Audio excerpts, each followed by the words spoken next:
వి gold trusted gold buyers తాకట్టులో ఉన్న బంగారాన్ని విడిపించి ఈ రోజు ఉన్న మార్కెట్ ధరకే కొనబడును. మరిన్ని వివరాలకు సంప్రదించండి 77107720. మీరు అడిగినట్టుగా బస్సులు అనేది నెక్స్ట్ అకాడమిక్ ఇయర్ డెఫినెట్గా అవుతుంది. ఎందుకంటే ఇన్ని అప్పుల్లో ఉన్నప్పటికి కూడా ఈ ప్రభుత్వం ఇచ్చిన హామీలన్నీ కూడా పూర్తి చేయాలని చెప్పేసి మొన్న క్యాబినెట్లో కూడా మాట్లాడుకోవడం.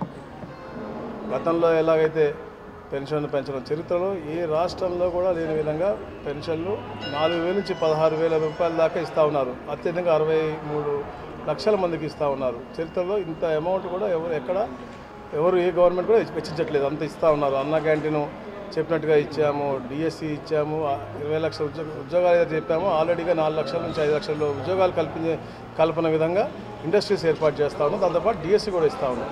అదే కాకుండా అయితే ల్యాండ్ టైటిలింగ్ యాక్ట్ రద్దు చేసామో మళ్ళీ ల్యాండ్ గ్రాబింగ్ యాక్ట్ కూడా తీసుకొస్తా ఉన్నాం. ఇట్లా పేదల యొక్క ఆస్తులు కాపాడే విధంగా, అలాగే రైతులను కూడా ఎప్పుడు కూడా సుభిక్షంగా ఉండాలి, అప్పుడే రాష్ట్రం బాగుంటుందన్న లక్ష్యంతో కేంద్ర ప్రభుత్వం కూడా 6,000 నుంచి 10,000 రూపాయలు పెంచారు. వాళ్ళతో పాటు ఇంకొక 10,000 రాష్ట్ర ప్రభుత్వం కలిపి ఎలాగైతే కేంద్ర ప్రభుత్వం ఇన్స్టాల్మెంట్ ఇస్తుందో అదే ఇన్స్టాల్మెంట్లో రాష్ట్ర ప్రభుత్వం యొక్క షేర్ కూడా ఇచ్చే విధంగా రూపకల్పన చేశారు.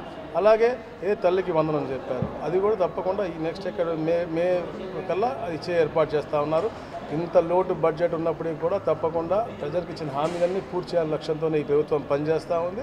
ఆ దిశగా గట్టిగా, ఎందుకంటే వెల్త్ క్రియేటర్ చంద్రబాబు నాయుడు గారు కాబట్టి అమరావతి నిర్మాణంతో పాటు ఈ రాష్ట్రంలో రాబోయే తరాలకి ఉపాధి కల్పనకి ప్రత్యేకమైన శ్రద్ధ పెట్టి ఇండస్ట్రీస్ అందరినీ కూడా ఆహ్వానించిన రేపు దావోస్కి వెళ్తూ ఉన్నారు, మీరు చూస్తూ ఉన్నారు. దాంతోపాటు ఎనర్జీలో కూడా ఎన్నో పాలసీలు తెచ్చారు. రాబోయే రోజుల్లో రేటు కూడా పెంచమని చెప్పారు. మొన్న పెరిగిన రేటు కూడా గత ప్రభుత్వంలో గత ముఖ్యమంత్రి చేసిన పాపాల వల్ల మన రేటు పెరగడం జరిగింది. ఈ రోజున అన్ని రంగాల్లో కూడా పేదవాడు జీవన పరిమాణాలు పెంచాలి, వాళ్ళు సుఖంగా ఉండాలన్న లక్ష్యంతోనే పనిచేస్తూ ఉన్నారు. రేపటి నుంచి కూడా గౌరవ ముఖ్యమంత్రి గారు కుప్పం పర్యటన కూడా 3 రోజుల పాటు ఉంది.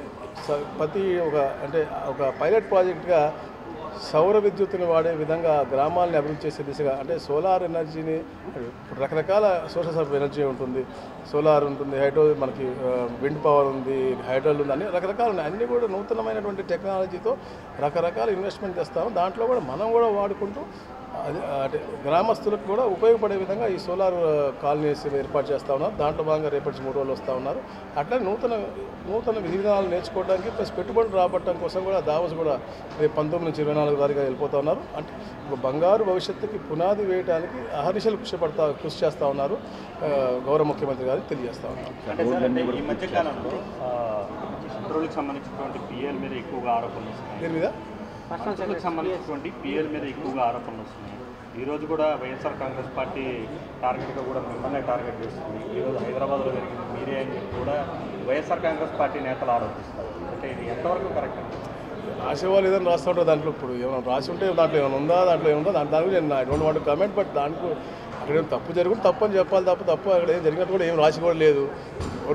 లైఫ్ స్టైల్ గురించి వాళ్ళు రాస్తూ ఉంటారు, వాళ్ళకి నచ్చకపోతే రాసి ఉంటారు తప్ప దాంట్లో మన లైఫ్ స్టైల్ దాంట్లో తప్ప ప్రభుత్వానికి చెడ్డ పేరు వచ్చే పని కానీ లేకపోతే వ్యక్తిగతంగా మాకు చెడ్డ పేరు వచ్చే పని కానీ మా వాళ్ళకి వచ్చే పని కూడా ఇప్పుడు మేము చేయం కాబట్టి దాని గురించి ఆలోచన లేదు. మా ఆలోచనలో ఇప్పుడు కూడా ఆంధ్ర రాష్ట్రం సుభిక్షంగా ఉండాలా, ఇక్కడ తెలుగు రాష్ట్రాలు 2 కూడా బాగుండాలా, 2 అనుసంధానంగా ముందుకు వెళ్ళాలి తప్ప ఎక్కడ కూడా తప్పు జరగని.